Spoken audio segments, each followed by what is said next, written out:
What is up, y'all? Today we are reviewing this 2015 Ford Escape SE. Now this is my mom's car. I'm so happy she's letting me review it because honestly this is actually a really horrible car and I can't wait to show you guys why it's so horrible. Before we start off this video, I want to say I feel like I was a little bit too harsh on my criticism of the Ford Escape. Also, do y'all like these seat covers I had? These are really high quality. They're a little bit expensive at $212, but you got to pay to play because these are actually really nice. And if you use discount code wowbryce, my YouTube channel name, then you can get 10% off the seat cover. So what is 10% of 212? I don't know. I think that's $20. My math might be wrong, but you could probably get these for under $200 if you use my discount code. I'll put the math on the screen probably, but I might not. Anyways, I was a little bit too harsh on the criticisms with the Ford Escape because I said it was a horrible vehicle. Honestly, I don't know if it's really a horrible vehicle because, yeah, it has such horrible ride quality and it's not the best to drive. But let's also take into account the ride quality. It has McPherson strut suspension, and you're supposed to get that suspension checked every 50,000 miles. And that my mom's car, the Ford Escape, has 100,000 miles. And I know for a fact she never got that suspension checked. She never got anything checked. She never even got a tune-up. She got, like, I think 3 oil changes, maybe 4 oil changes in 100,000 miles. And guess what? Everything still works. It still gets a point A to point B. So I don't know if you could still call it a horrible car because that little maintenance and nothing really has gone on wrong except the $1,200 coolant lines or whatever it was. I feel like that's pretty decent, honestly. My phone's on 3% and it literally is like not wanting to charge. So this video might seem a little bit rushed, but I'm going to try not to rush it. Let's get into it. First reason this car sucks is, do you guys see all this water and condensation in the headlight? It's not on the passenger side, but it literally never goes away. You might be noticing, oh, it has xenon headlights. Nope, these are aftermarket bulbs. The standard halogen bulbs that this came with, my mom got this car brand new in 2015 and I've driven it many times. They were actually pretty good. I actually think these are pretty good halogen headlights. I don't know why she added the xenons. You also get fog lights down here. One thing I don't like is the base models of this will have, all this will be orange, and honestly it just looks really cheap and ugly. Now, what do you guys think of the design of this vehicle? I think the new Ford Escapes look really ugly, but I think this looks way better than the new ones, honestly. And I'm not normally a fan of the fake vents, but I kind of think they work on this vehicle. Looking at the side, I really hate this ugly little fake vent on the side. I think this is really dumb. Down here, these are the wheels you get on the SE model standard. I actually really like these wheels for some reason. I think this is a nice design. Looking at the mirrors, no mirror mounted turn signal indicators because it's not the titanium model. If you got the titanium model, you would have got that. And then another thing is the base models will have a matte black mirror, and you could also get a chrome mirror if you get, like, I think it was the SE chrome package. That will also add some chrome door handles and some chrome wheels. Honestly, I thought that was a little bit too much chrome, but open up the gas tank. This is what's interesting. Looking at the rear, do y'all notice the difference in plastic cladding color? That's because my dad backed into someone and the rear had to be replaced.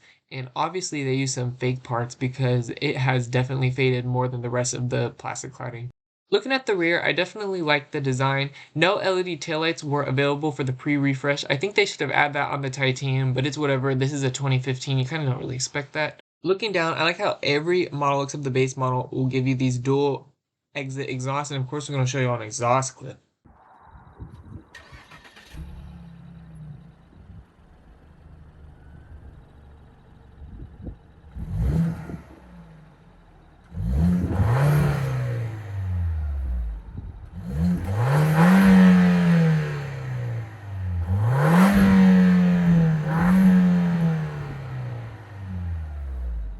Looking at the paint, I kind of like this paint. I'm not a fan of white cars, but this is a nice white. I think it's white metallic tricoat. I don't even really know what the name of it is. It's the $500 Ford paint option, and it looks really nice. You can see it has a nice little shine to it. It looks a lot like Mazda's white. And I like that it doesn't look like rental car white. Although it kind of does, but that's how all white looks. Opening up the trunk, look at this. This is a mid-range model from 2015, and you get a power tailgate. I think that's really nice. It was a $500 option on the SE. On the titanium, it would have been a foot-activated liftgate, which is really nice that Ford gave you that back in like 2013, 2014, 2015, because some of the new Mazdas I complain that they don't have a foot-activated liftgate, and those are 2023s, and those are a lot more expensive than this, and they're trying to be more of an upmarket brand than Ford. Looking in the rear, the space is typical. There's nothing really interesting in here except this 12-volt power outlet. Although this is kind of an interesting looking spare wheel. This cubby right here is also where the subwoofer would be if you have the Sony 10 speaker sound system. Alright, let's get in the car. No keyless entry. That came on the titanium model. And honestly, this key is kind of ugly. I mean, look at it. It just looks like a kind of older car key. I remember when my mom got this car, her previous car was a Mark IV Jetta 2004, and I thought that car key looked a lot better than when we got this. I'm like, damn, she got a new car and the key looks like a downgrade. No remote start, but you could have got that as an option, and it came standard if you got the push start. And one thing that's cool is you get a little keypad in the B pillar right there, which I conveniently forgot to record for you guys. And do you all see that? You get a little blind spot mirror in both the driver's side and the passenger side mirror. So that's perfect because this vehicle doesn't have blind spot monitoring, but this works almost just as good. Okay, now we're inside and I'm so glad to be away from this wind. No driver's seat memory. That was standard on the titanium models, and you have a little 1, 2, 3 right here. And then you would also get a 10-way power passenger seat if you got the titanium model. I wish you got the titanium model because I wanted that power passenger seat. I hate manual seats. I remember one time I was talking to this guy and he said he doesn't like power drivers or power seats. He only likes manual seats. I'm like, seriously, you would rather, like, instead of just pressing a button? All right, let's look at this interior. Honestly, this interior really isn't that good.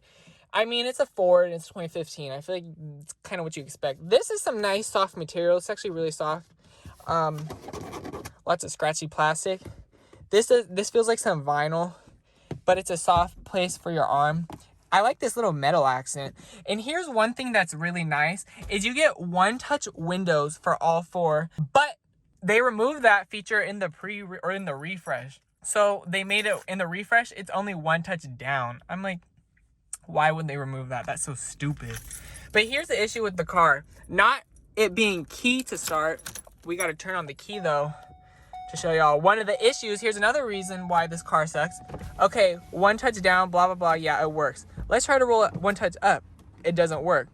And then you're probably like, it doesn't have one touch up. But look, one touch down, and then we press it, and it goes up. But it doesn't work on the driver's side because it broke. And some people be like, oh, you need to reset it. I literally have reset it, and it didn't fix it. And if you roll it up all the way, it rolls all the way back down. So you kind of have to like time it right. You got to be like, doot, doot, doot. All right, let's look through the gauge cluster. First and foremost, let me say this. No rain sensing wipers. You kind of don't really expect that on a Ford in 2015. Although on the titanium, there was an option. There was like a package that added some HID headlights. I think it added rain sensing wipers, auto high beams. And then I think it added like lane departure warning. It might have, I don't know, it might have not added that, but it added like a few features. Obviously this one doesn't have it, but here's what's kind of interesting is the windshield wipers go different sides like that versus, you know how most of them go like, dude. Let's talk about this gauge cluster though. Every model except the base model came with this. And you know what this is actually one of the most confusing gauge clusters. And I like it though. It's not confusing in a bad way. The only reason it's confusing is because there's literally so many things to go through. Like these are just the MPG. Like if you click sideways, you could go to information.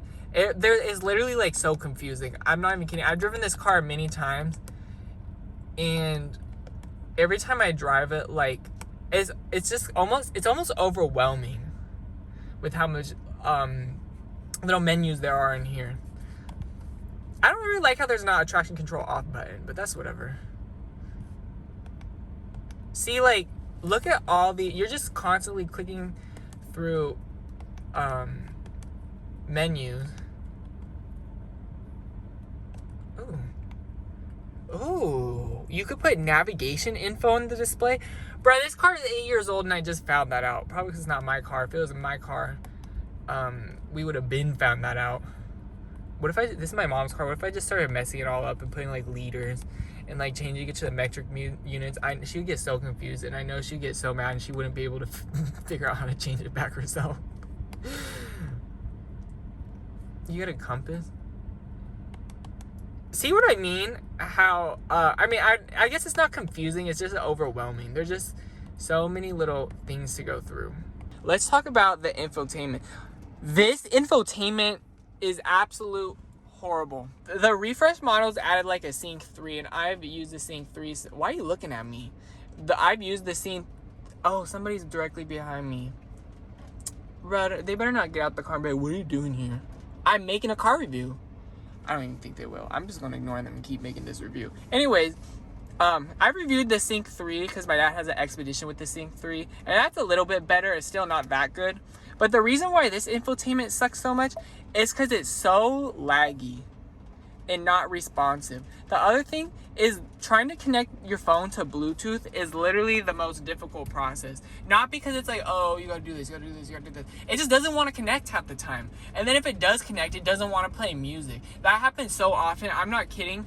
I've driven this car so many times, and probably about half the times I've driven it, I literally have to like fiddle around with, keep pressing the Bluetooth stereo and then keep pressing the USB just to get the music to play. And like literally, it even happened today. Like I don't even drive this car often at all because I have my own car, and it literally happened today. It wouldn't play Bluetooth at all, so then I went to USB. Obviously my Bluetooth was on my phone. Obviously I'm going to check that.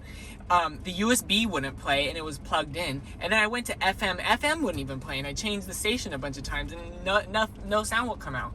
So that's one issue. And it's just not responsive. Like I used to have a Volkswagen Golf that was 2017, and I mean that's 2 years newer, but the infotainment system felt like 10 years newer. And then going to the settings, honestly, there's not really anything interesting in the settings. Let's talk about this climate control. Dual zone automatic climate control is standard on every model except the base model, and I really like how you get these vents right here that you can open and close. And I also like how you get vents over here, like the BMW X5, where you got the ones pointed down, the ones pointed up. And here's another thing I like is that you can go to here, and obviously there's no sync button, but if you press it, you just press it in the screen. There's no sync button, but you go to the screen to get that. I think it's kind of funny that Fords be putting climate controls in the screen sometimes, because you know nobody's ever actually going to go use that. Here's another cool feature with the car. This is a 2015, and this, I remember years before my mom got this, we looked at, I think it was a 2013 Ford Escape, and they were showing us the voice control feature. So many cars have voice control, but this voice control is on another level for 2015. Listen to this. Please say a command. Climate. Climate, say a command. AC on. AC on. See, and then you could use the, I'm turning the AC off though, because I'm gonna get hot, or I'm gonna get cold. You could use the voice control, and then you could do that for radio, your phone, so you could be like, and be like, change it to 97.7 FM, and then it will. But who even is going to use that? Literally nobody ever uses that. I promise you nobody uses that. Actually, somebody in the comments go back, I use that feature all the time. Good for you. I'm glad you do, because most people don't. My mom literally never uses it. I'd never use it. My dad has this feature. He never uses it. But I think it's cool that they have it. And so many new cars, like 2023s, don't even have that feature. Like so many, like my Mazda, the voice control was like rudimentary. It works, but it's kind of useless because you can't really do much except like, oh, call friend. All right, let's show y'all the backup camera. Backup camera, oh, did it come standard? I think in 2015 it might have came standard, or in 2016. There was a point, it didn't come standard when this car first came out, but then I think in like 2014, 2015, backup camera became standard. Let's show you guys it. And you get rear parking sensors. You could also get front parking sensors with automatic parking. That was another feature that is you can add in the on the titanium model with that little package. It added some automatic parking. Obviously this vehicle doesn't have it. This backup camera for 2015, oh, you could zoom. For 2015, this is a good backup camera, and you get rear parking sensors. So that's nice that Ford would do that. And let's talk about this sound system. This is the 9-speaker sound system that came on the SE model, if you got the package that added the touchscreen. The base models would have like a 6-speaker sound system, and then the titanium model has a 10-speaker Sony sound system. Honestly, this sound system, it's all right. The sound quality isn't that good. I mean, it's fine, but if you turn it up pretty loud, it gets a little bit distorted. The bass, it has a decent amount of bass for a car without a subwoofer. However, the speakers are a tiny bit blown. Not really, but like, If you really kind of listen certain songs, it'll kind of sound like the speakers are blown just a tiny bit.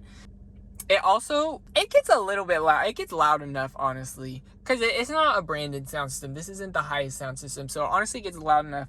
I would say this is a decent sound system for what it is. Like, obviously, it's not decent if you're comparing it to like a branded sound system, but for a lower end model sound system, I think it's good. Let's talk about these leather seats. They did not come standard on the SE. You actually had to get a separate package for that. I think it was called like the leather package or something. And this leather quality, it kind of feels a little bit vinyl-y. It doesn't really feel high quality, but I feel like they've held up decently well, because I don't think my mom really has ever put some leather conditioner on them, and she doesn't really maintain her car that well, I'm going to be honest. But the front seats are really comfy. The back seats really aren't comfy, but the front seats are. However, I've sat in the model with the partial leather, because if you got the SE Chrome package, it would add some partial leather seats. I remember when we were looking at this car, we sat in like the cloth seats and the partial leather and the leather seats, and I was so surprised at how much softer the leather seats felt. So I feel like you should go with the leather seats if you're looking at one of these cars. No sunroof. That was a separate option that you could have got on this model, and it would have added a panoramic sunroof. I wanted my mom to get that so bad, but she's like, no, we didn't use a sunroof in the last car. I'm like, up here, obviously you get some sunglasses holder. I think this is LED lighting. It doesn't really look like it on camera, but in person it kind of does. And there's like a little like purple thing. I don't even know. I think it's LED. The dashboard is kind of soft, but look at this. Y'all see how much that moves? I'm gonna zoom in on the crack right there. Let's zoom in on the crack and show y'all how much it moves. I don't know. Although I feel like most people aren't gonna be shaking that up and down, so whatever. Opening up the glove box, there's tons of stuff in it. What the hell? Who keeps these in their glove box? This is a pretty big glove box, actually. Actually, this is like a really big glove box. Heated seats were an option. I don't think it might have came standard with the leather package, but you could also get heated cloth seats. This is my thing that I really like about the heated seats. It's 5 levels. That's so nice, because honestly, okay, first off, my first car, a Mark IV Jetta, had the same exact seat warmer controls. So a lot of car companies must be using the same auto manufacturer parts bin. I don't think this is a Ford part. 5 level heated seats is so nice, because honestly, sometimes you'd be like, oh, 3 is too hot, but 1 is too cold, so you put it on 2. Or 5 is too hot, but 3 isn't enough, so you put it on 4. That's why I really love 5 level heated seats. As somebody who's always cold, 5 level heated seats are my favorite. And they removed this in the refresh, so I'm like, why would you like make it go down to 3 level heated seats in the refresh? I think that's stupid. You do get a manual parking brake though. Something about a manual parking brake that is just satisfying. This is one of those parking brakes. Here's a shifter, no paddle shifters, but you do have a manual mode right here. Like, you can't flick it into manual mode, but you just start pressing the buttons to go into manual mode. This is Ford's select shift transmission. It's basically the same as power shift, but select shift literally is called select shift because you could select what you want to shift. Literally, like, it's select shift just because it has a sport mode and an adjustable. Why can I not think of what it's called? When you can go into manual mode, it has a manual mode. I also forgot to say is I like how you have a little spot to put your phone right here, and it's filled with dog hair. Open up the middle storage. You got this little thing to put whatever in it, like whatever my mom put. This is a really deep center console. Like, I don't know if you guys realize how far my hand is going down. Like, putting my arm straight up like this, it literally goes to like, how am I going to measure that with one hand? It's a deep center console now, just know that. Here's where you put the navigation. You get these aux video inputs. I just realized this has aux video inputs. That's actually really cool. I've never been used. 2 USB ports right here. These are the only USB ports in the entire car. Somebody just drove by me. I'm like making sure they're not going to be like, what are you doing here? But this is a pretty good. I think that's actually really cool how this has video imports. Like, just imagine like you're just parked somewhere and you're just watching TV on the screen. Although I hate watching TV.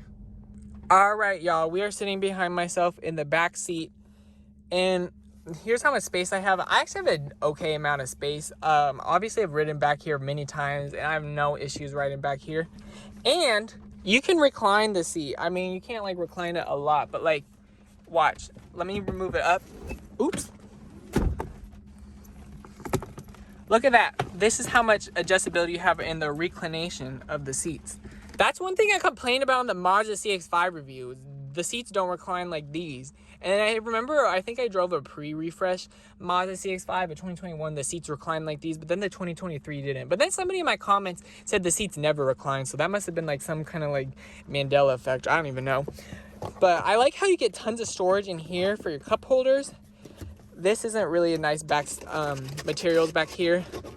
Kind of feels cheap. You get rear AC vents, not rear air vents, AC vents. No air comes out unless you have the AC on, which I think is absolutely stupid. But at least you get vents for the AC. And you get a household power outlet, which this was literally perfect because my phone kept dying and it wouldn't charge with the USB charger. So I literally had to drive home and get my USB-C charger. And now my phone is working so I can make this review. So that actually worked out perfectly for me. All right, and comfort-wise, these back seats really aren't that comfortable at all. Every time I ride back here, all I do is hear how loud this car is. Like, it literally sounds there's a box of nails in the back, and there's not. And it's also not really comfortable. The front seats are comfortable, but the back seats really aren't comfortable. They're not really hard, but I don't know. I feel like you feel every little like bump in the road and everything. You feel that with the front seats too, but for some reason the back is almost worse. Here's another thing that's annoying is the center armrest. Not because, oh, it doesn't have this feature. It's nice. You got a little small circle cup holder right here. So you actually have 3 cup holders, 2 big ones and 2 small ones. Although this drink will not fit in here. But here's the issue me and my sister have. We both noticed this the first time we ever rode in the middle seat. This is really hard. This is really uncomfortable. If you're going to be taking this car on a long drive, the person in the middle is going to be really uncomfortable. In fact, I feel like everybody's going to start fighting over who has to ride the middle seat because nobody wants to ride there. In fact, that actually happened one time. Me and her started arguing about who has to sit in the middle seat because we both didn't want to. All right, let's open up the engine and show you what's powering this beast of an engine. You have to hit this little yellow thing right here, twist it to the side to open the engine. I might have to do it off camera because one-handed is kind of and all the leaves flew away. All right, we got the engine all propped up. No strut or whatever it's called that keeps it up open. What is powering this bad boy? This is the 1.6 liter 4-cylinder turbo paired to the Ford Select Shift transmission, which is their notorious dual clutch transmission, the power shift, but this just has sport mode and a manual mode. That's why they call it the Select Shift. And this transmission is horrible. We'll get into that into driving. So this produces 178 horsepower and 184 pound-foot of torque on whatever fuel you choose. MPGs, I screenshot it. Let me go look back at what it was. So the 1.6 liter will have 22 MPG city and then 32 highway for front wheel drive. If you go for all-wheel drive, I think it drops that down to 21 city and 29 highway. This vehicle suffers from power loss. That's one of the issues. But honestly, I kind of feel like it's because a lot of people buying this are like somebody's mom who doesn't do any of the maintenance like mine. And that's why it suffers power loss because they never take it in. And this vehicle suffers from power loss also. And there's also a lot of recalls for the Ford Escape. Most of them have to do with the transmission, you know. The transmission could fail. That's not even a recall. That's just an issue. This has transmission failures, and it's not even like when it works, it's good. It sucks, and it fails. So the worst of both worlds. It actually has kind of scary recalls. One of the recalls was that it might not show any warning lights on the dash. So if your airbag isn't working, then it won't even tell you. So that's a safety issue. Another issue is the seat backs can be like loose or something, and then in the crash, then you'll be basically fish out of water. You'll be messed up. Another issue, and there's so many recalls with this, is the transmission. Putting it into park, sometimes it'll just roll out of park and just like, y'all, I literally keep getting halfway through making this and my phone's like, out of storage, out of storage, out of storage. And I literally was spilling with what I was saying. I literally just stood here for like 5 minutes and just deleted a bunch of videos. Anyway, I literally need like 2 phones. I need 2 phones. One for the YouTube channel and then one for everything else. I'm not even kidding. I actually be thinking about that. I kind of want to get another one. When I get more money, when I start actually getting paid on YouTube and stuff, I'm gonna get a second phone. Anyways, back to what we were saying though. All these recalls, these are some scary recalls. Like, these are some recalls that make me, Ford, if you're watching this, don't yeah, oh, we'll never send him a vehicle. We'll never let him be on the PR vehicle list because he's just saying bad stuff about it. No, this makes me not want to ever get a Ford. Like, these are some scary recalls. Like, that sounds like some unsafe recalls. Anyway, let's get back to the horsepower and torque numbers. So the base model of this comes with a 2.5 liter four-cylinder that gets 22 mpg in the city, 31 on the highway. That produces 168 horsepower and 170 pound-foot of torque. Honestly, I know that's super slow. I wouldn't get that. This comes the 1.6 turbo, which this had. I think it might have been an option on the SE, or it might have been standard. But most SEs come with this 1.6 turbo with 178 horsepower and 184 pound-foot of torque. And then the MPGs was 23 in the city, or 22 in the city, 31 on the highway. And then with the all-wheel drive, it was 22, 29. And then on the titanium models, or you could get as an option on the SE model, which this one doesn't have, you could get the 2.0 liter four-cylinder turbo that produces 240 horsepower and 270 pound-foot of torque. And then let me double check that right now, but I think it was 22 mpg in the city and 31 highway. Do all models have the same mpg? Okay, here's how it is. It's 21.29 for the 2.5, then the 1.6 is 23.32. I think, or 23.31. And then the 2.0 liter was 21 mpg city and 29 highway. So these all kind of get pretty similar mpgs depending on which engine you get. So obviously you're going to want to get the 2 liter, which is the fastest. All right, driving the 2015 Ford Escape SE. This is literally the most difficult review just because my phone keeps running out of storage and it keeps dying. Like, I'm literally on like 7% right now and I don't have anywhere to put my phone. So we'll see how this goes. Oh, I'm gonna have the parking brake on. I'm so happy my mom's letting me review this because the longest time she wouldn't let me review this because years ago I accidentally sideswiped somebody while driving this, and then one time I rear-ended somebody in this because I was on my phone. And then my dad backed into somebody in this car, and then something else, and then this car got right after this car got fixed from me sideswiping it, somebody sideswiped it literally right after it got fixed on the same side. So this car kind of has bad luck. So that's why mom's like, I'm not letting you use it. And then one time I drove this to school and then somebody dinged her door. And then she still talked. Bro, that was literally back in like 2018 and my mom still brings it up. And saying, oh, it's because you parked close to somebody. I'm like, no, I didn't. Anyways, but why does this car suck so much? It's really just how it drives. First off, this is super loud. I don't know if y'all can hear it, but it has tons of road noise. And then everything just rattles and creaks in here, especially if you're in the back. It's not sounding right now, but sometimes it sounds like there's like a box of like nails in the back of the car. It rattles really loud and I don't like that. And then the back seat isn't really comfortable. The front seats are pretty comfy.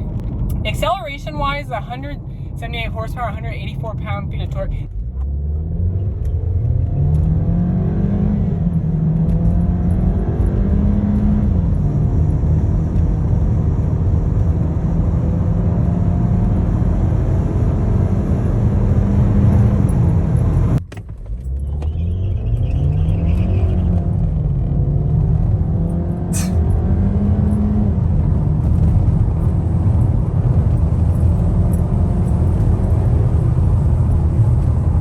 This felt pretty quick to me when it was brand new, probably because the cars I'd driven at the time were all slower than this, so this felt like a fast car. But it has enough power. Like, the acceleration isn't the issue at all. My mom says she doesn't feel safe in this vehicle at all, and honestly this vehicle doesn't feel safe. That's another thing I want to talk about. I think I was looking at the crash rating. This doesn't have a really good crash test rating, and honestly I feel like that's something that more people need to pay attention to when you get a car. Crash test rating, I feel like that's really important. But this vehicle feels kind of top heavy. Like, look, I barely moved the steering wheel like this, and then it feels like it's like wobbly a little bit. Like, not like it's gonna flip over, but like, you know, in a Mazda CX-5 you go like this, and then it doesn't feel like it's like wobbling. This feels like it's wobbling, and I don't like that. And then power loss. This suffers from power loss, and this vehicle specifically has power loss too. I can feel it because I've driven this when it was brand new, and I've driven it now, and it feels a lot slower. And that's probably because my mom never got it tuned up. It has 100,000 miles. I think she's gone like, what, 5 oil changes? No wonder it has power loss. But guess what? It still runs and drives. It still works. So that's one good thing. Is as much as people like to say how unreliable the Ford Escape is, like online, I mean, you don't actually really hear people saying that. But if you read about reliability of the Ford Escape online, it doesn't sound like a reliable vehicle. However, we've had this for 8 years, and only one thing has gone wrong on it, besides that window thing. I think it was $1,200 to fix. I think it was something with it was either coolant lines or the PCV valve. I don't even know. It was something like that. $1,200 to fix, and it wasn't under warranty when it broke. This was like a year ago it broke. So I'm like, But let's talk about the transmission. This transmission is god awful. This is probably one of the absolute worst transmissions I've driven in any modern vehicle. It's worse than a CVT. Why? Because all the time, let's say you put your foot down, not even hard, let's say you just go, it will go like boom, and the whole car will shake. It shakes the whole car. And you know how many times it's done that? Way too many times to count. That is not an uncommon thing. I mean, it's not like it happens every time you accelerate, but it's not uncommon either. It's happened many times. And it's done that. Oh, these squirrels are on the road. Don't run from the car. Don't run from the car. Oh, it's like a little couple. Anyways, it just did it. Although it didn't do it that bad. But it makes the whole car shake. And sometimes it'll do it so bad that I remember the first time it did it, I literally thought the transmission went out. I was like, I thought the car was going to explode. That was back in 2015 when I knew barely nothing about cars. I still don't know much about cars, but that was hella long ago. And it's been doing it since it was brand new. With this car, we got it brand new, and the transmission did that. Like, it would do it brand new. I'm like, that's horrible, and it still does it to this day. I mean, it's still on the original transmission, so that's one thing. And that's not the only thing. This thing's shifting. Okay, yeah, if you're like, if you're not flooring, this thing's weird. Like, if you give it like a little bit of aggressive throttle but not floor it, it shifts quick. Or if you give it light throttle, it shifts quick. But then if I get on it right now, I mean, it downshifts quick, but it's slow to upshift. When only in performance driving though. Like around town, it's quick shifted, but then if you are performance driving, I don't know why this feels like it's slow to upshift. The other issue, that's not all the issues with the transmission. The other issue is sometimes literally it doesn't even want to respond. Like literally the other day I was driving my mom around in this, and I changed lanes at a stoplight because all the cars in front of me were stopped, but then the lane next to me was completely open, no cars coming. Well, there were some cars coming, but they were far away. So I get in the lane, and I push down on the throttle. Now, I didn't floor it, but I pushed it down decently hard because I'm like, well, some cars are coming and we want to accelerate. And it literally did nothing. It did nothing for 2 seconds. Like a whole 2 seconds, it did nothing. Then all of a sudden, boom, the whole car shakes, and then it starts flooring itself. It just starts flooring it. Like, I didn't floor it, but it put all the power down. I'm like, it actually scared me. I don't be getting scared in cars, really. That actually scared me. I was like, this feels unsafe. And it did that, like, a few days later when my mom was driving it, and I was in the car, and she was like, damn, this is bad. So this transmission is terrible. And it's not even like, there's still more issues. There's still more stuff to say about the transmission. You always just feel a shift. It's not smooth. It's not smooth at all. Parking lots, it's jerky. Driving slow, it's jerky. You always feel a shift. So those are all the issues with the transmission. Engine, I don't really have any issues with the engine. Get in your own lane. God damn, somebody's taking up the whole lane. No wonder there's always crosses on the side of the road. Learn how to drive. This handles well. It just feels top heavy. But actually, like, when I'm really, it kind of seems a little bit scary, but like it actually is taking this road pretty well, and I'm actually really surprised. This is actually handling this really well. I've driven this so many times before, but I guess I never really pushed it on like a curvy road. Like, yeah, going around a 90-degree turn at the stoplight, turning right on red, you can't go fast, but like, taking it on like a curvy road, it actually is handling decently well. I scratched what I said about this being terrible at handling. It just feels kind of top heavy. Now, I'm going to have to hold my phone because I'm about to take this turn that I always take pretty fast. I'm not going to take it that fast though, because I've never taken this turn that fast in this car.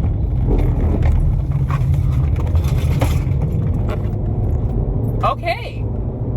That took it really well. Wow.